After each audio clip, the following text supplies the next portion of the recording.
Swami ji, mathematics के अंदर एक थ्योरम है कि एक सेंटर से एक वृत्त खींचा जाता, सर्कल खींचा जाता है, और प्रकार को जब सेंटर पे रख करके खींचते हैं तो वो परिधि कहलाती है और एक सेंटर कहलाता है। और आपका ये मानना है, मेरा ये अनुभव है कि आप अनुभवी व्यक्ति हो और सेंटर से कभी इधर उधर नहीं खिसकते हो, तो उस सेंटर में रहते हो तो परिधि ऑटोमेटिकली बनती है, क्योंकि जब सेंटर ही नहीं खिसका तो परिधि खींचने का प्रश्न ही नहीं है। सेंटर खिसकेगा जब दूसरी, तीसरी, चौथी, पांचवी परिधि बनेगी।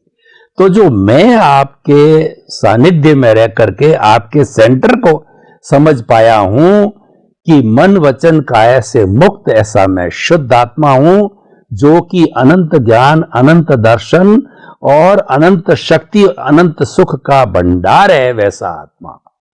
और दूसरा मैं ये समझाऊं कि मन वचन काया और उससे जुड़ी हुई अवस्था मात्र कुदरती रचना है, और जितना भी जो कुछ भी हम पांच इंद्रियों से देखते हैं वो समस्त चीज हमारा भुगतान है, और वो कुदरत करती है। कुदरती रचना कुदरत के कानून से संचालित होता है, उसमें हमारी स्वतंत्रता है, क्योंकि वो भुगतान है, वो जड़ है, वो टेम्परेरी है, वो नाशवान है। मैं इतना सेंटर समझ पाया हूं। कृपया हमारे महात्मा लोगों को, हमारे दर्शक लोगों को, श्रोताओं को आप थोड़ा आपका जो मेन सेंटर है, हालांकि आप हर एक बात में बताते हैं, लेकिन थोड़ा सा और खोल करके बता दीजिएगा आपका सेंटर पॉइंट क्या है। सेंटर और सर्कल, सर्कल छोटा बड़ा हो सकता है और सर्कल पूरी लाइफ जो मन वचन काया से होता है वो सब सर्कल है। मगर कोई भी सर्कल सेंटर के बिना नहीं होता है। आत्मा है तो शरीर है, तो संयोग है।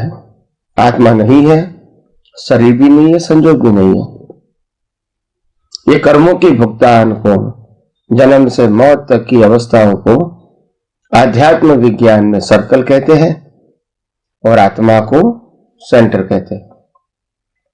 बिना सेंटर सर्कल नहीं होते। मुर्दा भुगतान नहीं कर सकता, क्योंकि सेंटर नहीं है ना। शरीर तो है, सेंटर नहीं है। सेंटर शरीर नहीं है, सेंटर आत्मा है। तो कोई भी परिस्थिति के अंदर मैं मन वचन काया से, उनकी अवस्थाओं से मुक्त ऐसा शुद्ध आत्मा हूं, ये हमारा सेंटर है। बाकी जो भी मन वचन काया उनकी अवस्था है वो तो सर्कल है। वो सर्कल अगर आपने 100% धीरे धीरे करके कुदरती रचना देख लिया तो सेंटर, नया सेंटर खड़ा करने की क्षमता उसके पास नहीं होगी, क्योंकि आप सेंटर में हैं।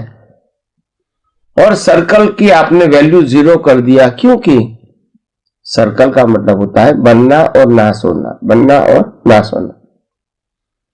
सेंटर का तो वो सवाल नहीं है कि बनना और नाश होना, वो तो था, है और रहेगा।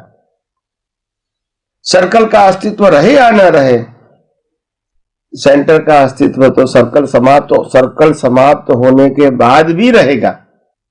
और कुदरती रचना कुदरती कानून के ऊपर है, और कुदरती कानून कुदरती रचना बनाने के लिए 6 तत्वों का सहयोग है। तो कुदरत, कुदरती कानून और कुदरती रचना हो गया।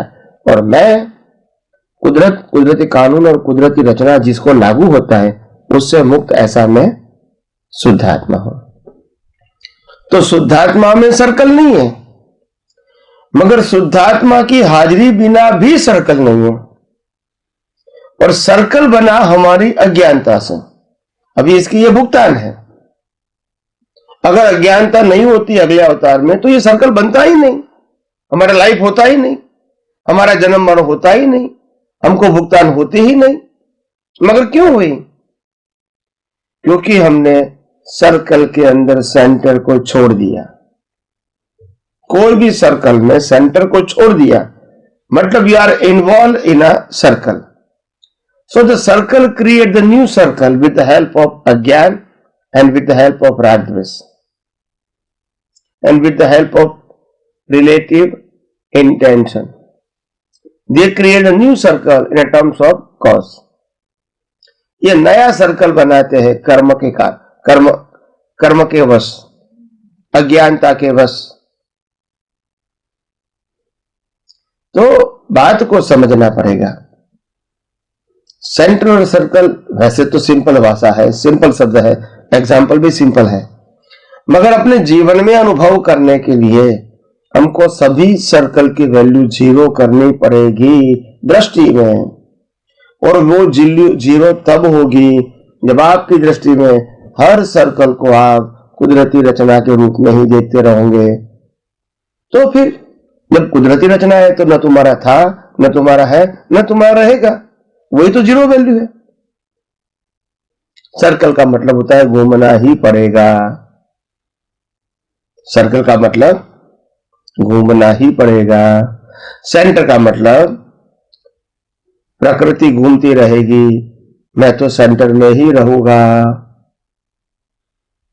मगर जब अज्ञान होता है, मैं ही प्रकृति हूं, मैं ही चलाने वाला हूं, भुगतान करने वाला भी मैं हूं, और इसीलिए मन बुद्धि चित्त अहंकार वाणी और क्रिया से पुरुषार्थ भी मेरे को ही करना पड़ेगा।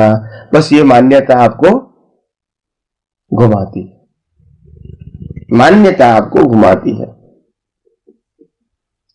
और सेंटर में रहने देती नहीं। और इसीलिए सभी सर्कल को जब कुदरती रचना देख पाओगे तब आपको सेंटर की वैल्यू मालूम होगी। मैंने अगले एपिसोडों में बताया है कि वैल्यू सिर्फ सेंटर की है, सर्कल की नहीं है। सर्कल स्वयं उसकी उत्पत्ति और नाश होते हैं थ्रू द हेल्प ऑफ कुदरती रचना। हम इसको क्रिएट भी नहीं करते हैं, एंड भी नहीं लाते हैं, कुदरती लाता है। बिगिनिंग भी वो करेगा, एंड भी वही करेगा, क्योंकि पावर ही उनके पास है, लॉ ऑफ नेचर भी उनके पास है, 6 तत्व भी उनके पास है। तो बात समझनी पड़ेगी। हमको यह आध्यात्म विज्ञान में आगे बढ़ने के लिए बहुत कुछ समझने की जरूरत है। धीरे धीरे समझ में आएगा। मैं समझता हूं जैसे जैसे आगे बढ़ेंगे हम 0 और 1, सेंटर और सर्कल की बातें करते रहेंगे और अपने आप में एक विज्ञान समझ के, ये विज्ञान को आत्मसात करके हम भी क्यों न मुक्तता की अनुभूति करें। इस अवतार में भी मुक्तता की अनुभूति करने के लिए और कोई साधन की आवश्यकता नहीं है। सिर्फ यथार्थ दृष्टि जो सनातन सत्य के ऊपर आधारित है, वही दृष्टि को परिपक्व करने की आवश्यकता है। तो आइए हम सब अपनी ही दृष्टि को परिपक्व करें और अपना खुद का ही जीवन ज्ञान दर्शन चारित्र मंगलमय बनाए।